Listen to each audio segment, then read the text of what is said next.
going to be a short video. I apologize for not getting any major videos out in the past couple of weeks, but I have been very, very busy in preparation starting a new job. Yes, I have a real job. Starting a new job at a local private school teaching orchestra. So I am working on a bigger video, and hopefully, well, I haven't been working on it, but I did start it a couple weeks ago, and hopefully I will get back to working on it before too long. So a lot of people write comments saying, "Thank you, Tobias, so much for your insightful and useful and easily digestible information about violin technique." And among those, there's another group that specifically is thankful for all the information that I have about how to play without a shoulder rest. But they seem to run into one small problem.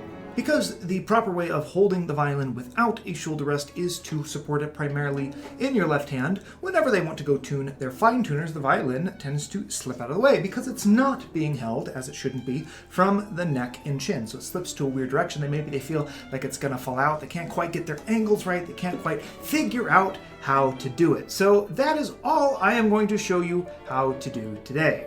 Now, first things first, I have a little secret. It's called this. So, whenever I play, especially if I'm going to play anything seriously, I take a rolled up dish towel and shove it under my shirt. This is the same dish towel I've used since I was 16 when I switched over. I know that's kind of gross. I don't really wash it because if I do, it gets fluffier and then it gets too much space, and yeah, so only I don't touch this. It's very dirty. But anyway, this is a little thing. Don't be a hipster about pads. Pads are okay. If you need a pad, especially if you've been playing with a shoulder rest most of your life, you're probably going to need something to fill out the space. Just get used to it. It's not the same as the shoulder rest because the shoulder rest literally just anchors the violin in one place. The pad still allows you that same kind of freedom. You still have to hold the violin primarily in your left hand, but having something there, if it's one of the stick-on pads, which there are many great ones you can get from Shar, you can even get them in the shape of little animals if that's your thing. But if you are having trouble and you want to learn, you like playing without a shoulder rest, but there's just some things that aren't working, get a pad. Learn how to use it. Usually you kind of put it over here if you've got one of the circle ones that stick out. If you're a guy, you can just stick a towel under your shirt and call it a day. Or I suppose you can do that if you're a girl, but you know, I guess that depends on what kind of dresses you like to wear when you perform, if you want to perform.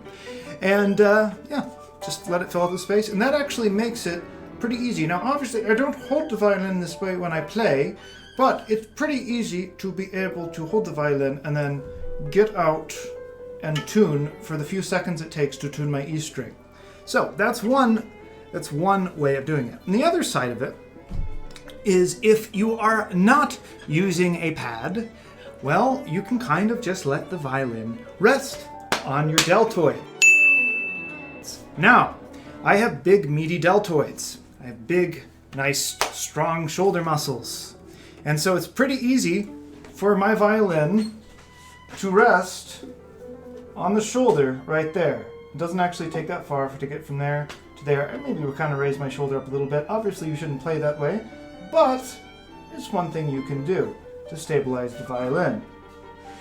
If you really are going to be a hipster and you don't want to use any type of support at all. Or you can just get comfortable with letting the violin come a little bit forward. Just kind of change your angles a little bit, like I sort of was joking about in the opening of this video. If the violin comes out to here, if it just kind of drangs out to here and there's nothing, you can't get it to stick on your shoulder at all, you can actually tune the violin from here. Just let it kind of sit. You can literally put it right in front of your face. Yeah, again, you can see I'm putting a lot of pressure here. Again, don't play that way. You put it right in front of your face and you can tune the violin. It's probably going to be personal for you. Some of y'all don't have bigger shoulders. It's not going to be as easy for you to just let the violin rest on your deltoid muscle. So maybe you get a pad, maybe you find something, a way to just let the violin come out in front of you like this. Just let it kind of sit on your collarbone, pin it there. It only has to be here for a few seconds. And just experiment. When I first started playing without a shoulder rest, when I was 16, I had to experiment with how to get it to work because I had to figure out how to sort of let it just rest on my shoulder. Even with the pad, it kept like swinging forward. So I just kind of had to learn how to angle the violin properly. So it just kind of sat here, put a little bit of more chin pressure, and then was able to get the arm and the bow out to be able to tune the instrument. So anyway, that is a question I have been getting a lot lately, so I thought since I have not had time to make a proper video, I would make a video on this subject because it seems to be something that a lot of people who want to play without a shoulder rest haven't quite figured out how to do yet. So that's what I do. You probably experiment, find things that work for you, but it really isn't that hard. You just kind of have to get a little bit comfortable. Again, when I tell people, just once you learn that the violin is not actually going to fall on the floor, things become easier. Anyway, I have been to Maya Murphy for Murphy Music Academy with a small little tip that really is only meant for a small group of people, really only relevant to a small group of people, but those are my people. So, happy practicing, and I will see you in the next video, which I promise I will finish making at some point. See you next time.